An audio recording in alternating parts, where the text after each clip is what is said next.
bienvenue dans cette nouvelle discussion de Sport Talk. Aujourd'hui, nous avons le plaisir d'accueillir une invitée spéciale, Marie Andriama Erizo, volleyeuse professionnelle de 23 ans, originaire de l'île de la Réunion. Avec elle, nous allons explorer son parcours, de ses débuts dans le sport jusqu'à sa décision courageuse de quitter sa famille et son île. Elle nous racontera son quotidien pendant une saison, les aspects financiers de ce sport en France et les défis liés à l'éloignement familial. Avant de débuter, vous en avez l'habitude, je vous rappelle que Sport Talk est disponible sur toutes les plateformes d'écoute.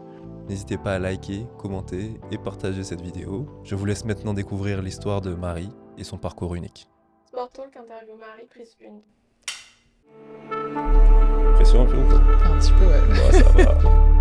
Bonjour Marie, Bonjour, ça va? très bien et toi? Ouais, on profite que tu sois de passage à Toulouse pour faire cette petite interview, cette petite discussion. C'est plus une discussion qu'une interview d'ailleurs.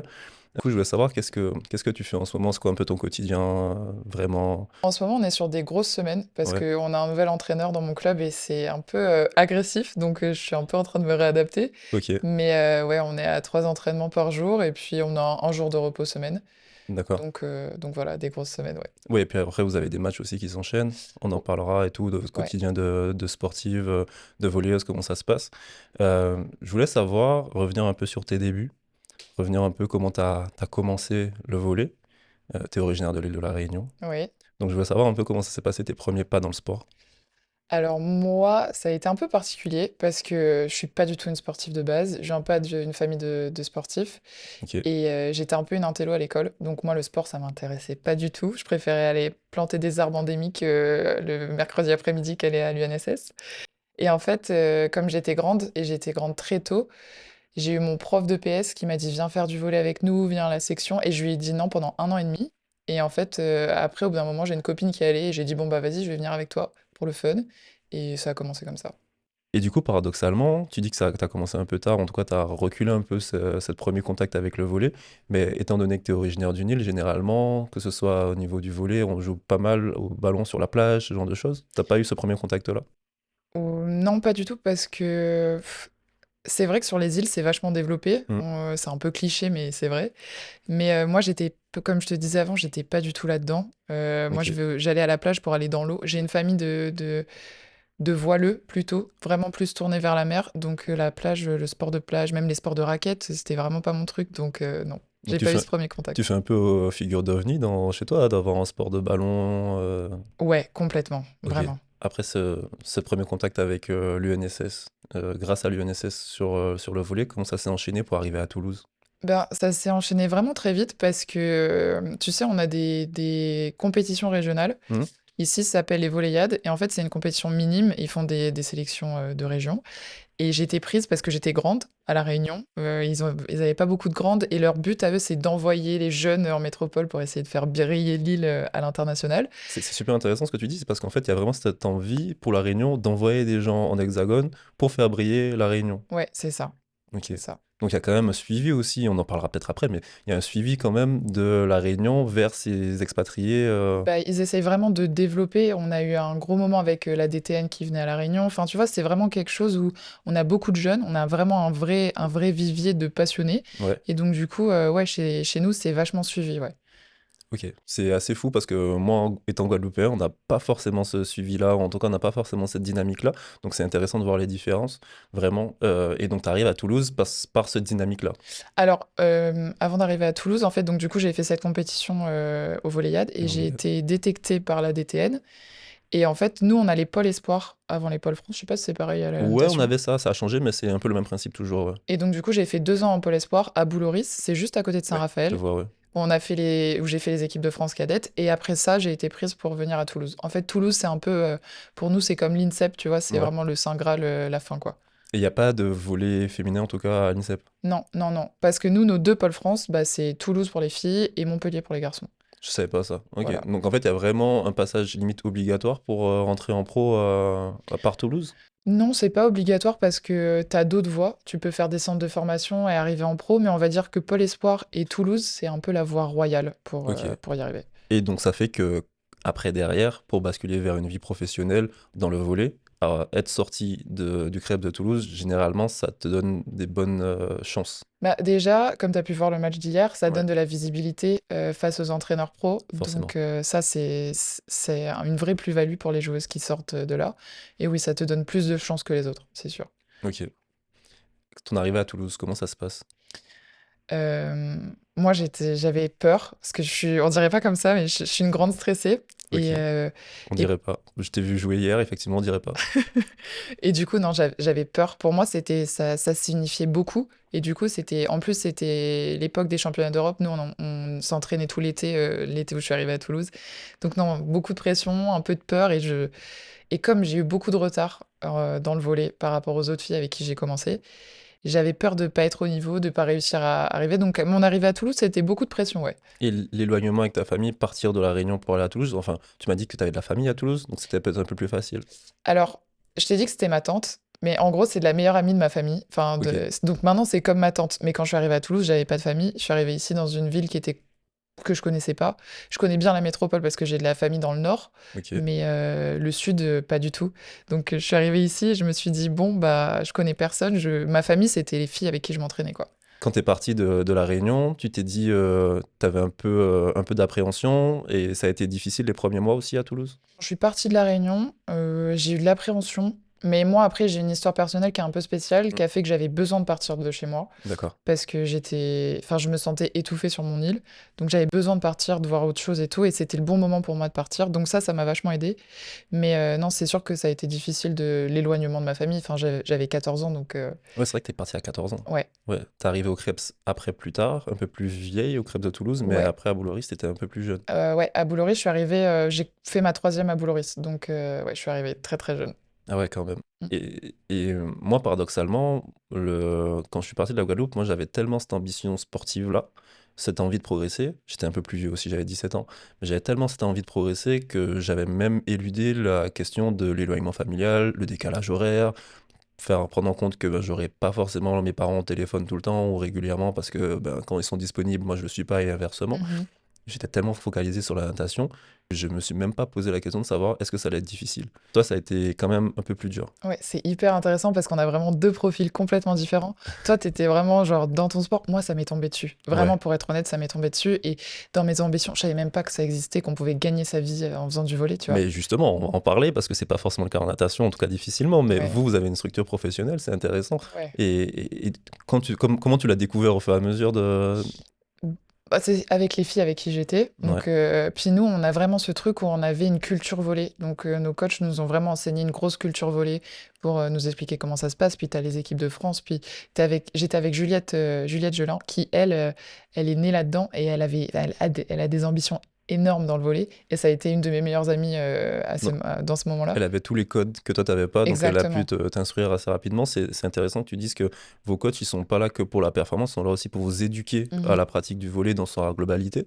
Tu as vraiment été dans cette découverte au fur et à mesure, ça t'est tombé dessus, comme tu dis. Exactement, ouais. Ouais, moi vraiment, je suis arrivée à Toulouse, il y avait plein de choses que je savais pas. Donc non, ça a été une découverte progressive et justement, c'est un amour qui a grandi avec le sport. Tu vois, je suis pas, j'ai pas commencé là-dedans, mais je l'ai fait grandir et je l'ai cultivé comme passion, on va dire. Et quand tu arrives à Toulouse, comment ça se passe au niveau sportif? Tu progresses, c'est difficile, il y a une période d'adaptation, il y a le froid, il y a la culture qui est différente. Quand j'arrive à Toulouse, donc comme je t'ai dit, on a été sur une période, sportive en équipe de France, on était en junior et c'était l'été. J'ai pas été prise pour les WEFSA, donc c'est une compétition, internationale aussi et mon Ok. coach m'a dit: «Tu pas de points forts, je te prends pas». Donc pour moi, c'était une grosse période où je me suis dit: «Bah, là Marie, tu vas, tu réfléchis pas et tu taffes plus que les autres» et voilà. Donc quand je suis arrivée, en fait, j'ai pas eu trop le temps de réfléchir parce que je voulais faire les championnats d'Europe, parce que je voulais être, titulaire en équipe de France. Donc finalement j'y suis allée et du coup voilà. Donc c'est à J'ai ce moment-là où tu as eu le déclic. Ouais, ouais, ouais. Le déclic pour après te focaliser vraiment sur cette partie sportive. En parallèle, quand même, il y a aussi les études. C'est aussi quelque chose d'assez important à ce moment-là. Tu disais que toi, tu étais plus une personne focalisée sur les études de base. Comment ça s'est passé ton double projet, que ce soit, enfin, jusqu'au CREPS, jusqu'au moins au bac? Bah, ça a été un peu compliqué parce que oui, moi je préfère, entre guillemets, au début, je préférais les études et c'était vraiment ce sur quoi je voulais me focaliser. Mm. Mais enfin, en tant que sportif avec un double projet, on sait comme c'est difficile. Totalement. Et j'ai beaucoup dormi en cours. Enfin, il y Tu a peux être coupable aussi. Ouais. donc tu vois, il y a eu tout ça et pour moi, ça a été difficile, difficile l'adaptation et comme j'avais des facilités à l'école, j'étais beaucoup plus concentrée sur le volley et j'ai mis un peu l'école de côté. Mais je m'en suis quand même bien sortie Et ça se donc traduit comment du coup après t'arrives à avoir ton bac à Toulouse? ouais, ouais, ouais, j'arrive à avoir mon bac à Toulouse. En plus, moi, j'ai eu un bac Covid, donc j'ai eu mon bac au contrôle continu, voilà. Ok. Vu que nous, on a enfin, c'est adapté, on a 4 ans, on fait notre lycée en 4 ans. Donc Du coup, t'étais au Crêpes en même temps que Léo? ouais. Ok. Tu t'es arrêté au bac? Alors, je me suis inscrite dans 2 écoles après le bac. J'ai commencé par faire, Sciences Po, Lille, mais pas l'IEP, mais la fac de Sciences Po. D'accord. J'ai dû voir 2 cours, j'ai arrêté. Ça, T'étais en c'était présentiel? non, Non, t'étais à j'étais distance. Ok. en distanciel et j'avais quitté Toulouse. J'ai quitté Toulouse post-bac et ensuite j'ai été prise à Paris Panthéon-Assas, donc une des meilleures écoles de droit, de France et j'étais trop contente parce qu'ils avaient un projet pour faire tout à distance, c'était vraiment super chouette, sauf que je me suis rendu compte qu'il y avait pas du tout d'adaptation pour, les sportifs et en fait C'est un gros sujet ça. Hein. ouais, bah, tu peux tout faire à distance, sauf que tu fais tout dans le même temps que tout le monde et tous ceux qui faisaient à distance, ils étaient devant leur ordi de 8 heures à 8 heures. Donc moi, je pouvais dégager 4 heures dans la Mm. journée pour travailler et je commence à être nulle. Et le droit, surtout la première année, c'est on fait tout pour dégager tout le monde. Donc j'avais 4, 4 de moyenne. Je commence à être nulle au volley, nulle à l'école. Donc il a fallu que je prenne un choix et j'ai continué le sport. Parce qu'à ce moment-là, t'étais déjà professionnel. Ouais, j'étais déjà professionnelle. Et tu dis que oui, tu vas te libérer 4 heures, mais enfin, je le connais bien cette situation, tu te libères 4 heures, mais c'est aussi avec une énergie qui est aussi moindre que si tu faisais que ça, parce que à côté, t'as les entraînements qui demandent aussi de Exactement. l'énergie, nerveusement aussi, tu penses à ton volet, tu penses à ta carrière, donc c'est pas non plus 4 heures pleines d'énergie, motivées où tu peux faire l'équivalent de 5 à 6 heures, c'est plus 4 heures où tu peux faire l'équivalent peut-être de 3 si tu t'es reposé. Exactement. Puis surtout, tu prends sur ton temps de repos. Mm. Donc en fait, tu arrives au volley, tu penses encore à tes cours, tu es fatigué, t'as pas récupéré de l'entraînement du matin. Et pour peu que tu aies un coach qui mette de l'intensité, c'est compliqué, ouais. Ah ouais, c'est un peu là où le système français est encore un peu mal fait. Mhm. Euh, et ce sur quoi je voulais rebondir, c'était aussi que après Toulouse, donc du coup tu quittes Toulouse en étant capitaine. Ouais, Ça aussi, ça a noté. Ça veut dire que tu pars quand même de un truc qui t'est tombé dessus et tu finis capitaine du pôle France. ouais. Comment t'as vécu ça? Il y a un truc qui est un peu inné chez moi et je sais pas d'où ça vient, c'est que j'arrive un vrai leadership et pour Ok. moi le groupe c'est vraiment important et Je l'ai senti hier quand je t'ai vu sur le terrain, vraiment. Depuis l'échauffement, ça se sentait. ouais, bah du coup c'est ça vraiment pour moi le groupe c'est hyper important et je pense que c'est ça qui m'a permis d'accéder à ce poste de capitaine. Et, euh, et ouais, non, je me suis pris de passion pour les filles avec qui j'étais, enfin, pour le volley et tout ça. Donc, c'était vraiment, pour moi, c'était important. Mm. Vraiment, il y a des gens, ils s'en fichent, ce poste de capitaine, pour eux, ça représente rien. Et pour moi, ça représente beaucoup, tu vois. C'est du travail, c'est montrer l'exemple pour les autres, c'est l'idée son équipe bah, vers le plus haut niveau, tu vois. Mm. Et non, du coup, ouais, pour moi, c'était vraiment Je important. trouve que tu crées bien une dynamique. Ouais. Vraiment, même quand on t'entend, quand on te voit au quotidien, etc., je trouve que tu crées vraiment une dynamique et je pense que c'est pas anodin que tu aies été capitaine. Comment on passe de je suis volleyeuse au Crêpes, donc en formation, à devenir professionnel? Alors déjà, enfin, comment on passe de ça? Bah, déjà, comme je te dis, nos coachs, ils nous donnent une grosse culture volley. Donc Mm. nous, on a été bien informés, on a pu voir des agents, Enfin, franchement, on a vraiment été bien accompagnés Ok. par nos coachs de l'IF et je les remercie pour ça parce que nous jeter dans le volley pro, c'est pas la même chose. Mais justement, tu vas nous expliquer un peu, maintenant que j'étais sous la main, comment ça se passe le volley professionnel. Moi, je sors d'un sport qui est amateur. Comment ça se passe le volley professionnel? Comment vous avez des agents, Ouais. vous signez des contrats sur combien de temps?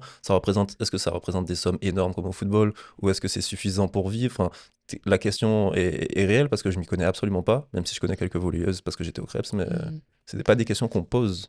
Alors déjà, en sortie de l'IF, ça dépend. Il y a des filles, c'est des gros potentiels qui ont déjà des agents. Donc elles vont tout de suite, bah... En fait, c'est souvent les agents qui viennent nous contacter. Ils viennent rechercher des joueuses et ils disent, bah, on aimerait bien travailler avec toi. Ou justement, c'est l'inverse. Toi, tu vas voir un agent parce que tu sais ce que tu as envie de... Enfin, tu sais où tu as envie d'aller et tu sais que ça va t'aider Mm. pour trouver un contrat. Donc nous, c'est un peu comme ça. Soit tu te fais démarcher par un agent, soit tu démarches l'agent. Et c'est beaucoup plus simple de trouver un contrat avec un agent. Moi, mon premier contrat, je l'ai signé sans agent. Ouais.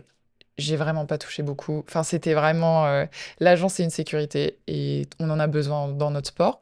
Et en gros, comment ça se passe pour atteindre le niveau, enfin, pour rentrer en pro? Donc ton agent, tu lui dis un peu ce que tu as envie.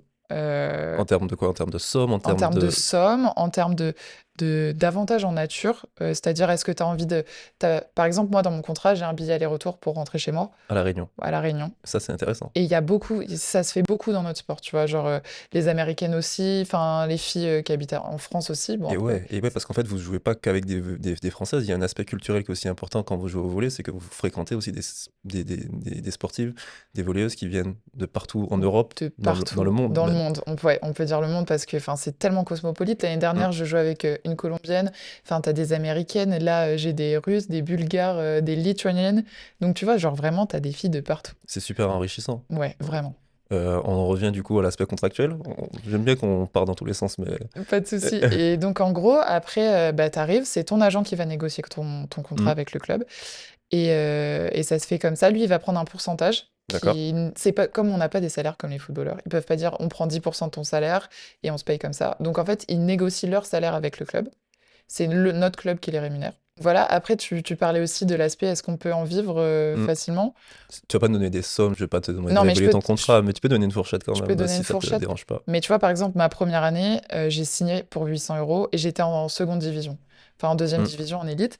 Et t'as 800 euros, mais c'est 800 euros d'argent de poche parce que dans quasiment tous les clubs pro, en tout cas féminins, parce que je sais que chez beaucoup de garçons, c'est pas comme ça, Ouais. mais t'as l'appartement.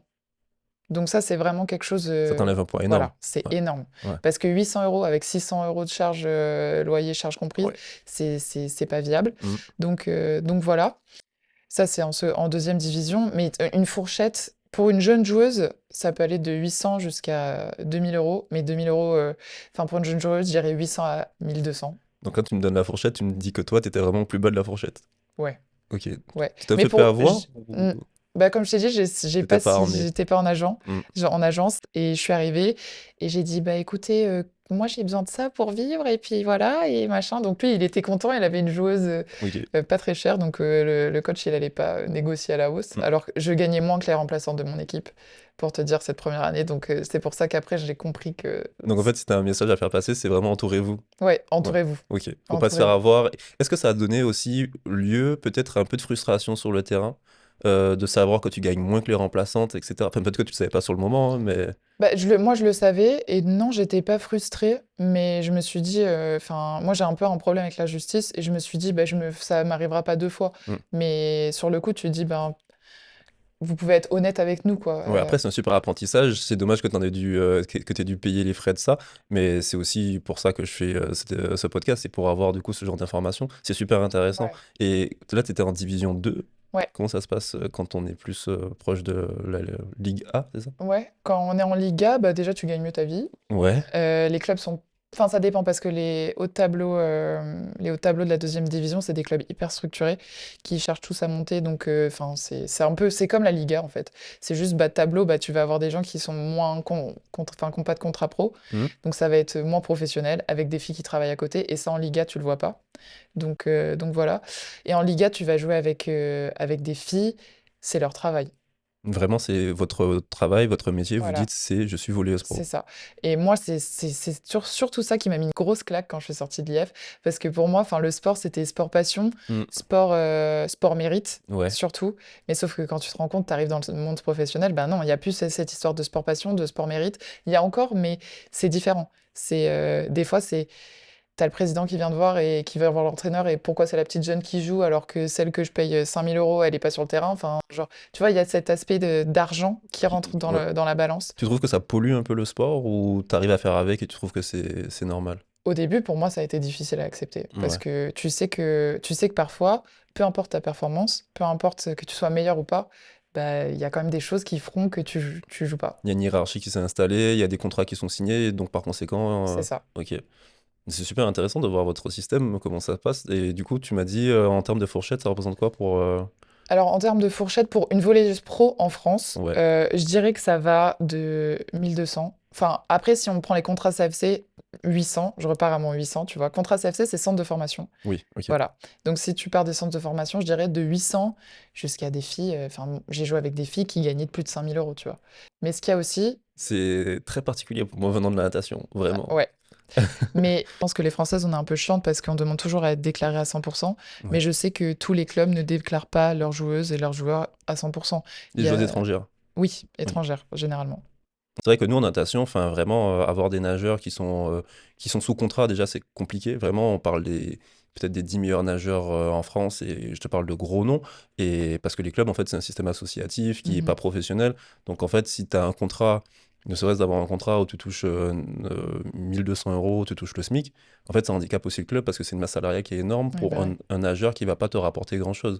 Vous, comment ça se passe au final? Pourquoi ces clubs-là, enfin je peux pas dire pourquoi ils ont autant d'argent parce que tant mieux pour eux, mais quel est le système un peu pour avoir de l'argent pour un club? C'est des subventions, c'est des entrées au match, comment ça se passe? Alors, il y a plusieurs facteurs. Mm, Déjà, tu as souvent un président qui va injecter beaucoup d'argent. En mm, tout cas, dans les clubs du Sud, ça marche souvent comme ça.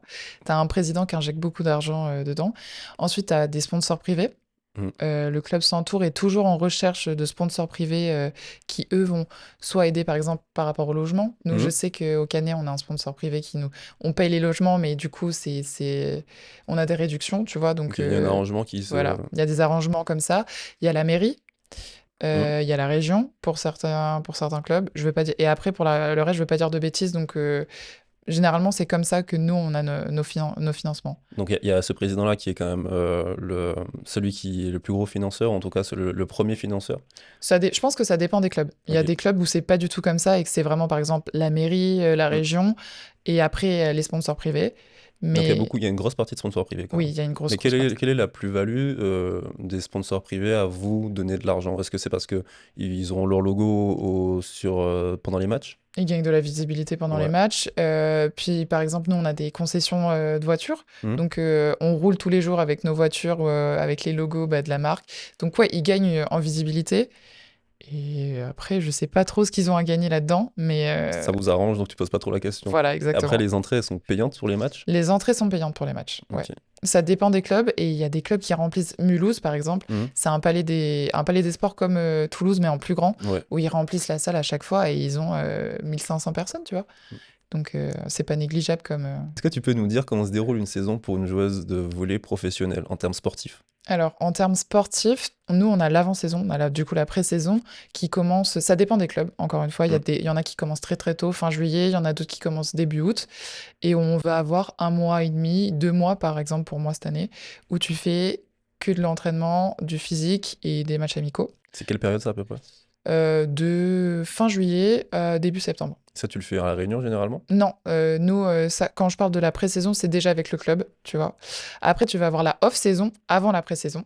Donc, mais ça vient à la fin. Donc, je te la fais à Ok. la fin, tu vois.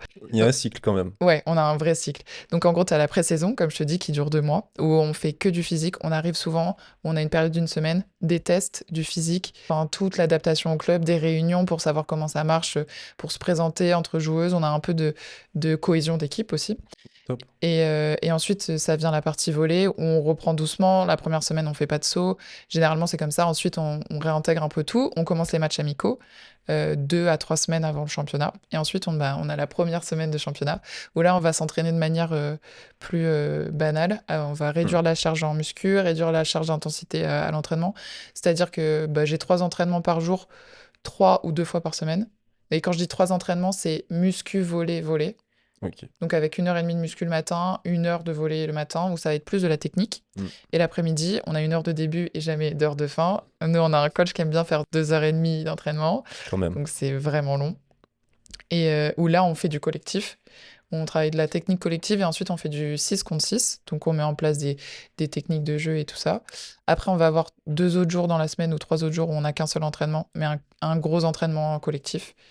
Et après, ils adaptent la charge de travail en fonction des périodes, de la fatigue et tout ça. Donc après, on va avoir des périodes où ça dépend du calendrier, où on a 3 matchs semaine. Donc on joue samedi, mardi, samedi. Ok. Voilà. Donc ça, c'est les moments où on s'entraîne très peu parce qu'on voyage, on part jouer souvent à l'extérieur et tout Ça ça. aussi, c'est une charge aussi, Ouais. le déplacement. Enfin, là, on parlait de Mulhouse tout à l'heure. Enfin, il faut aller jusqu'à Mulhouse, etc. Ça demande de l'énergie et du temps. Ouais, ça demande de l'énergie, du temps et du coup, c'est un temps que t'as pas sur ta récupération. Mm. Parce que quand tu vas jouer à Mulhouse, tu joues le samedi soir à 20h. Donc tu finis le match, tu sors, il est minuit. Tu dors pas jusqu'à 3h du matin parce que moi, j'arrive pas à dormir après les matchs. Mais je sais que 90% des filles, elles arrivent pas à dormir après les matchs. Donc tu as encore l'adrénaline, si tu as Ouais, mal joué, enfin il y a beaucoup de facteurs différents. Et surtout, tu arrives le lendemain matin, tu reprends l'avion. Donc en fait, tu fais une journée de déplacement pour rentrer et c'est ta journée de repos. Et lundi matin, tu recommences. ça réattaque direct Donc lundi. ouais. Ouais, après, les clubs font pas tous, ils structurent pas pareil leur semaine, mais pour la plupart, ouais. Comme ça, tu reprends lundi matin. Donc ouais, ça pique un peu, ouais. Et du coup, à quel moment tu rentres à La Réunion?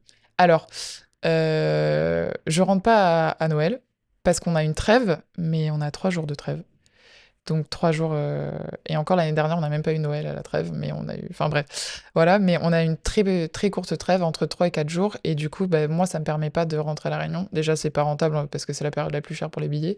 Passer 2 jours dans un avion, Vous aussi, c'est la période la plus chère pour les ah billets? ouais, Ah, ouais, c'est c'est abusé ça. horrible. Ça peut monter jusqu'à 2 000 € si tu t'y prends au Ouais, dernier moment, c'est ouais. horrible. Donc du coup, voilà et ensuite, moi, du coup, soit je reste dans mon club, soit je vais à la montagne pour, Ouais. prendre un peu l'air et voir autre chose. Mais du coup, je rentre à La Réunion après la saison. Donc nous, C'est quel mois à peu près? notre saison, elle est de septembre à début mai, si tu vas jusqu'au bout des playoffs. Donc du coup, voilà et moi, je rentre, à cette période-là, dans l'été. Ça dépend si tu es avec l'équipe nationale ou pas. Ouais, ça aussi, c'est une question. Ouais, ben, pour les filles qui sont en équipe nationale, franchement, elles ont pas de vacances parce qu'elles Ouais. ont 3 jours de trêve, à Noël et tu arrives en équipe nationale dès que tu as fini le championnat, tu commences l'équipe nationale. Si tu finis en avril parce que tu pas été en play-off, direct, tu commences les camps relève, enfin, tu commences, les camps, d'entraînement et tout ça. Donc les filles, elles ont 2 à 3 semaines de vacances, à l'année. Et toi, du coup, tu rentres combien de temps à La Réunion? Je vais rentrer, ça dépend. Cet été, j'ai eu beaucoup de chance, enfin entre guillemets, je n'ai pas été prise au jeu, donc je sais pas si je peux dire beaucoup de chance parce que c'est pas Il y a du positif et du négatif dans voilà, tout, c'est mais ouais, ça exactement et j'ai pu rentrer, 2 mois et demi, chose qui m'était jamais arrivée depuis que je suis partie en métropole pour faire du sport. c'est appréciable. Ouais. Est-ce que t'as pas eu envie de rester? Parce que Je me quand tu restes 2 semaines, c'est assez éphémère, tu profites à fond, mais t'as pas le temps de t'installer dans ton quotidien. Quand tu ouais. restes plus longtemps, tu commences déjà à te faire ton quotidien, tu commences à créer des routines. Est-ce que c'est pas aussi plus difficile de revenir après ça? Alors moi, je ressens quand même le manque de la métropole parce que, enfin, je trouve que ici, on a la chance d'avoir cette ouverture au monde Mm. que sur les îles, on a, mais différemment. On a tellement cet éloignement de tout que bah, il y a des choses que t'as pas. Et donc, non, moi, ça me manquait un peu la métropole. Mais ouais, j'avais ce petit côté de moi qui me disait, ouais, ouais, là, on est bien quand même. On est Mm. bien, surtout que du coup, j'étais en off-saison et j'avais ma vraie routine. Tous les matins, je vais en muscu, je fais mon sport, ensuite, je profite, je vois des amis. Et en fait, c'est les côtés positifs du sport avec tout ce que j'ai pas, à côté, tu vois? Ouais. Bah, la vie sociale, la famille, la chaleur, enfin la maison quoi, Mm. donc voilà. En termes de blessures, est-ce que c'est un sport où on se blesse beaucoup le volley? Est-ce que toi, dans ta carrière, tu as pu connaître pas mal de blessures? Alors, j'ai pas connu beaucoup de blessures, mais je sais que pendant très longtemps, j'ai pas fait très attention à mon alimentation. Mm. Donc en fait, au volley, c'est très facile d'avoir, plein de petites tendinites. En termes d'épaules, et de genoux, c'est assez traumatisant comme Ouais, j'ai vu sport. ce que vous faites, franchement, je comprends. Donc du coup, voilà, il y a beaucoup de blessures au genou dans le volley, genoux, chevilles, donc les articulations des membres inférieurs. Moi, j'ai eu la chance de pas avoir trop de blessures. L'année dernière, j'ai eu une entorse sévère des croisés postérieurs, Mm. donc j'ai été loin du terrain pendant 2 mois. Mais non, sinon, j'ai quand même eu de la chance de pas être blessée. Ouais, bah, on te souhaite aussi de poursuivre ça sur le reste de ta carrière. Comment ça se passe au niveau, on en a un peu parlé, mais au niveau du mélange culturel au sein d'une même équipe, dans le championnat, vous voyez quand même beaucoup d'autres nationalités. Comment ça se passe? Et puis même dans le groupe en général, hein, même avec les Françaises, est-ce qu'il y a peu de jalousie parfois? Est-ce qu'il y a un peu d'envie par rapport au fait de vouloir être titulaire? Déjà, on est des équipes de filles. Donc, on commence avec 12 filles au même endroit pendant 10 mois. Ça peut être un peu compliqué parfois. Mhm. Mais pour parler d'abord de l'ouverture culturelle, c'est génial parce que, comme tu dis, tu rencontres des gens de partout, filles qui ont rien à voir avec ta culture. Donc, c'est vraiment très, très enrichissant si tu arrives à créer du lien parce qu'il y a forcément des gens avec qui ça passe pas et avec qui, des nationalités avec qui c'est plus difficile. Ouais. Mais non, vraiment, c'est hyper enrichissant. Et moi, bah, personnellement, ça m'a fait beaucoup grandir.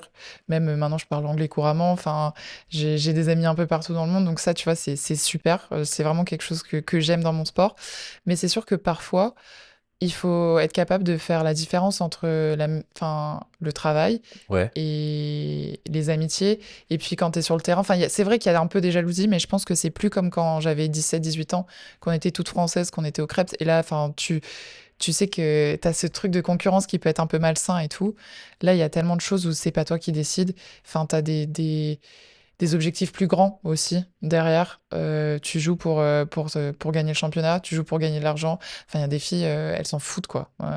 Moi, ça m'a choqué, mais tu as des filles dans le haut niveau, arrivées à un certain âge, qui viennent, elles prennent leurs sous, et puis le reste, elles s'en foutent un peu, tu vois. ce que tu viens de dire par rapport à l'âge, jusqu'à quel âge on peut jouer au volley? En tout cas, qu'est-ce qui se fait? Alors, j'avais cette discussion hier avec un ami à moi, et il me disait, ouais, mais nous, on joue jusqu'à 37 ans et tout. Et Chez les garçons? ouais, Il est volleyeur. il est volleyeur, un Ok, garçon. ouais. Et je lui dis, bah oui, mais vous faites pas d'enfants. Ouais.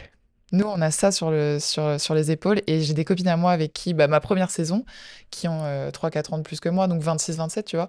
Et cette année, elles arrêtent parce que elles ont décidé de faire des enfants, tu vois. Mm. Donc, je pense qu'une carrière féminine, ça peut. Il y a des filles aujourd'hui qui jouent jusqu'à, pareil, 35 ans. Il y a des internationales turques qui jouent jusqu'à 35 ans, mais c'est des filles qui sont complètement dévouées à leur carrière. Et bah, quand elles prennent leur retraite, elles n'ont pas de mari. Enfin, elles ont pas de. Il y en a, oui, bien sûr, Ok, qui ont des gens qui les ont suivies, mais pour beaucoup, pas trop. il y a un choix à faire quand même Ouais, entre ouais, la vie personnelle et la vie sportive, professionnelle. ouais. Je pense. Enfin, pas pour toutes, parce qu'aujourd'hui, on a des exemples. Je pense à une Réunionnaise, Myriam Closter, qui fait du volley, qui a fait les équipes de France. C'est une grande joueuse aussi, qui, elle, a réussi à avoir une fille, Mm. à revenir sur le terrain. Mais c'est pareil, c'est des choix hyper durs. Faut être capable. Enfin, faut être courageuse, quoi, pour faire un enfant, revenir dans le sport de haut niveau. Enfin, Ça- moi, je suis hyper admirative, en tout cas. c'est vrai que les hommes ont peut-être cette particularité-là de déjà physiquement de ne pas avoir besoin de porter l'enfant et d'avoir Mm. ce bagage-là à porter. Est-ce que tu penses que ça évolue? Ouais, ça évolue, ça c'est sûr, mais on est encore sur une mentalité assez vieille, et on est aussi, enfin assez vieille, tu m'as comprise, Mm. mais on est aussi sur des filles entraînées par des garçons, Exact. tu vois. Il n'y a pas d'entraîneur fille? Non, il y en a vraiment très très peu. En tout cas en pro, en Liga, cette année, si je dis pas de bêtises, il y en a pas. Il n'y en a pas, ok. Voilà. Pas du tout. Dans votre staff, vous avez des personnes féminines? Ouais, on a des figures féminines, mais enfin c'est team management, tu vois. C'est pas dans le côté stratégique, tactique, head coach, où tu vas avoir, enfin non, c'est pas trop, tu vois. D'accord. Donc il y a ça aussi, et du coup, bah, tu vas avoir un coach. Enfin, moi, j'ai eu des trucs débiles l'année dernière. J'ai eu des petits problèmes d'hormones, Mm. la thyroïde, rien de fou, et j'étais tout le temps hyper fatiguée. Et j'ai eu des grosses périodes avec des nausées où j'étais vraiment, enfin, pas bien du tout. Et je suis partie voir mon coach pour lui expliquer que bah, j'avais ça. Et la première chose qu'il m'a dit, c'est: t'es pas enceinte, j'espère. Enfin, tu vois, il y a plein de trucs où c'est des filles euh, coachées par des garçons. Je vois très bien ce que tu veux dire, et il y a encore trop peu de figures féminines sur le bord des terrains et au bord des bassins. Mhm. C'est vraiment quelque chose qui est marquant, hein. Le nombre d'entraîneurs qu'on a féminines en natation, je pense que je peux les compter sur le doigt d'une main. Deux mains peut-être, si on parlait du haut niveau, Ouais. championnat de France et tout. C'est assez perturbant, en sachant que vous avez quand même des spécificités assez particulières, et vous avez des choses sur lesquelles il faut faire attention. Donc Mhm. je trouve qu'on en parle de plus en plus, et ça va dans ce sens-là. On a fait un épisode avec Clémence Vieira et Noémie Son, qui est la directrice adjointe de la Maison du Sport au Féminin, Ok. où justement en fait on va évoquer ces particularités-là et qu'est-ce qui se fait. Mais en fait le sport féminin en France, mais dans le monde, c'est quand même assez récent. Donc il y a encore des Mm. choses à améliorer, mais j'ai l'impression que ça va dans le bon sens. En tout cas, j'espère pour vous que ça ira rapidement dans le très bon sens. Ouais, ça va dans le bon sens, mais encore une fois, ça prend du temps, et ce qui est normal. Bah, ça peut pas évoluer comme ça, mais ouais, non, ça va dans le bon Mm. sens.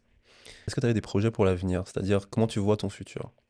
Alors justement, c'était un peu ma question du moment, parce que moi, comme je t'ai dit, du coup, j'ai arrêté mes études pour me concentrer sur le projet 2024, Mm. et mon projet, c'était les Jeux. J'ai pas réussi, parce Ouais. que ça, on n'en parle pas assez souvent aussi dans le sport. Il y a des fois, tu te fixes des objectifs et juste, tu n'y arrives pas. Ouais. Donc c'est comme ça. Et quand ça t'arrive, tu as tout ce processus de remise en question, tu vois. Moi, là, cette année, au début de saison, on est encore en début de saison, mais au tout début, pendant ma pré-saison, je me suis posé beaucoup de questions. Pourquoi je suis là? Qu'est-ce que je veux faire? Après les Jeux, c'est quoi l'objectif? Est-ce que je veux être encore en équipe de France? Est-ce que je veux encore faire du volley? Tu vois, plein de questions qui arrivent là-dessus. Et comme je suis quelqu'un d'anxieux, je réfléchis beaucoup et j'ai beaucoup d'autres centres d'intérêt. Et des fois, je trouve que pour être bon dans le sport, faut être vraiment focus sport, sport, sport, sport. En tout cas, c'est un peu la culture qu'on a autour de ça. Et moi, c'est pas comme ça que je marche. Et donc, du coup, en ce moment, c'est vraiment la grosse question. Je sais pas trop. J'ai envie de faire pas mal de choses après. J'aimerais bien reprendre mes études. Dans quoi? Alors, il y a une branche de Sciences Po. Mhm. Et d'ailleurs, je dis ça pour tout le monde, c'est hyper intéressant, qui fait justement, qui permet aux sportifs de haut niveau de se réorienter. Et en fait, ça te permet de faire 3 ans comme une licence où tu fais de la remise à niveau pour les études et tu peux intégrer un master de Sciences Po derrière. Même, enfin, tu as vraiment tout un staff derrière toi qui est là pour t'aider à te réintégrer. Tu as même des stages en entreprise. Enfin, tu as vraiment une structure à Sciences Po Paris qui est hyper intéressante par rapport à ça. Je crois qu'il y a certains nageurs qui sont passés par là et qui vont en parler, mais tu fais bien de le dire parce que c'est intéressant d'avoir ces informations-là. Parfois, on n'en a pas. Peut-être qu'aujourd'hui, ça servira pas à quelqu'un, mais peut-être que dans 2-3 ans, il va s'en souvenir et ça peut être intéressant. On a fait aussi un épisode sur la gestion du mental chez les sportifs de haut niveau. Il y avait vraiment cet accompagnement-là qui est intéressant, savoir justement l'après-réussite, c'est une chose, mais l'après-échec, c'est Mm. aussi, c'est tout aussi important, voire même plus. Et toi, comment tu t'en es sorti, si tu t'en es sorti pour l'instant de cette remise en question? Alors moi, j'ai de la chance parce que enfin de la chance, je sais pas, je pense que je la provoque un peu, mais je travaille avec un préparateur mental, mode performance, voilà, je pose ça là. Mais en gros, il est super, il est génial. Et j'ai décidé de faire ça depuis un an. Et moi, ça m'aide beaucoup. Ça, là, on travaille sur du coup de la fixation d'objectifs, Mhm. vu que bah, je n'en ai plus. Et non, c'est hyper important. Et je pense aussi, s'il y a un truc que je peux dire, c'est faut être accompagné. Moi, j'ai pas une famille de sportive, Mhm. enfin de sportifs. Mes parents, enfin mon père peut-être, mais ma mère, elle comprend rien au sport, tu vois. Et ça, parfois, tu as des choses, tu peux pas en parler avec tes proches.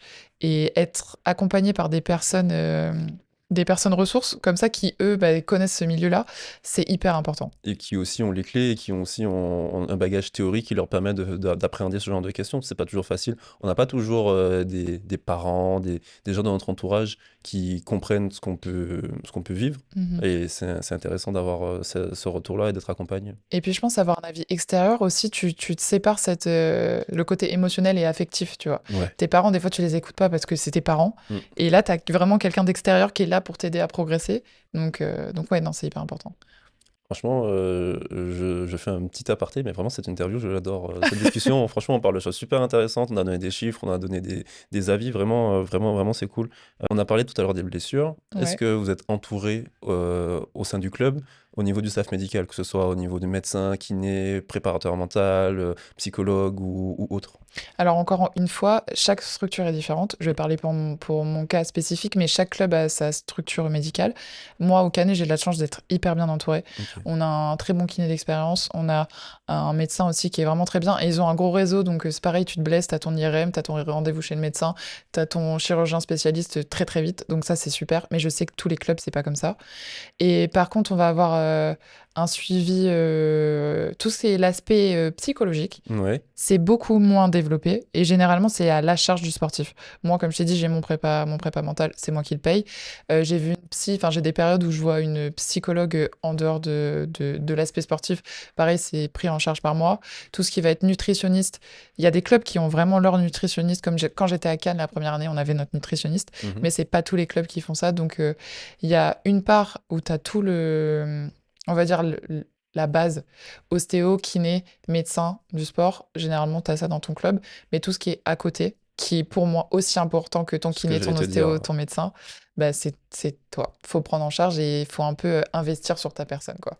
Investir sa personne pour avoir la performance qui est au service du club aussi, parce que si t'es performante, ça va servir au club, donc ce serait pas illogique que le club le prenne en charge. Après, c'est aussi ta carrière et comment tu veux la gérer, mais ouais, c'est super intéressant d'avoir. Dans le quotidien que vous vous entraînez quand même beaucoup, tu as dit que vous entraînez parfois 3 fois par jour. Comment ça se passe la vie sociale à côté? Alors, ça dépend.